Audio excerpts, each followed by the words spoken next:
అందరికీ నమస్కారం అండి ఫ్రెండ్స్. ఇప్పుడిప్పుడే ఒక ముఖ్యమైన అప్డేట్ న్యూస్ అయితే రావడం జరిగింది. అది కూడా ఇల్లు కట్టుకునే వారికి ఏపీ సర్కార్ భారీ గుడ్ న్యూస్ అంటూ ఒక లేటెస్ట్ అప్డేట్ న్యూస్ అయితే రావడం జరిగింది. అయితే దీని గురించి పూర్తి సమాచారం మనం ఈ వీడియో ద్వారా తెలుసుకుందాం. వీడియో ఎక్కడ స్కిప్ చేయకుండా చూసినట్లయితే అప్పుడే మనకు పూర్తి సమాచారం అయితే తెలుస్తుంది.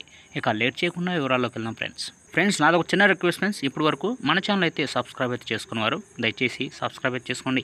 ఎందుకంటే ఇలాంటి ముఖ్యమైన అప్డేట్స్ ఎప్పటికప్పుడు మీకు తెలియపరచడం జరుగుతుంది. ముఖ్యంగా వీడియో నచ్చితే లైక్ చేయండి ఫ్రెండ్స్. లైక్ చేయడం ద్వారా ఇన్ఫర్మేషన్ అనేది ఎంతోమందికి రీచ్ అవ్వడం జరుగుతుంది. ఇక లేట్ చేయకుండా పూర్తి వివరాల్లోకి అయితే వెళ్ళిపోదాం ఫ్రెండ్స్. ఇక రాష్ట్ర ప్రజలకు ఏపీ ప్రభుత్వం భారీ శుభవార్త చెప్పింది. భవన నిర్మాణాలు, లేఅవుట్లు అనుమతులను సులభతరం చేసేందుకు ప్రభుత్వం కీలక చర్యలు తీసుకుంది. అన్ని రకాల అనుమతుల బాధ్యతలను మున్సిపాలిటీలకు అప్పగిస్తూ ఉత్తర్వులు జారీ చేసింది.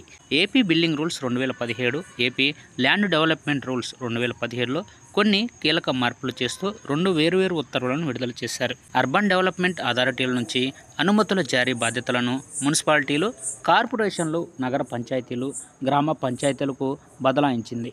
పాలనాపరమైన సౌలభ్యం కోసం ఇప్పటివరకు అమల్లో ఉన్న నిబంధనలు మార్పులు చేసి ఈ కొత్త ఉత్తర్వులను అమల్లోకి తీసుకువచ్చింది. ఇక భవన అనుమతులు. ఇకపై మున్సిపాలిటీలు, కార్పొరేషన్లు స్వయంగా భవనాలకు అనుమతులు జారీ చేస్తాయి. లేఅవుట్లు పరిమితి. నగర పంచాయతీల పరిధిలో 3 ఎకరాలు దాటితే DTCP అనుమతి తీసుకోవాలి. గ్రామ పంచాయతీల పరిధిలో 300 చదరపు మీటర్ స్థలాల్లో 10 మీటర్ల ఎత్తు వరకు మాత్రమే అధికారులు అనుమతులు మంజూరు చేస్తారు.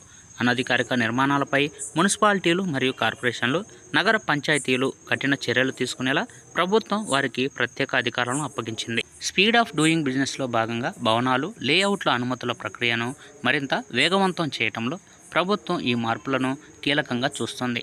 ఈ కొత్త విధానాలు అనుమతుల తాత్కాలికతను తగ్గించి ప్రజలకు మరింత సమర్థవంతమైన సేవలను అందించనున్నాయి. ఈ చర్యల ద్వారా భవన నిర్మాణ రంగంలో పారదర్శకత పెరిగే అవకాశం ఉంది. చూసారు కదా ఫ్రెండ్స్, ఈ అప్డేట్ కనుక మీకు నచ్చినట్లయితే లైక్ చేయండి. మరెన్నో లేటెస్ట్ అప్డేట్ న్యూస్ కోసం మన ఛానల్ అయితే సబ్స్క్రైబ్ చేసి ఫాలో అవ్వండి friends. Thank you for watching friends.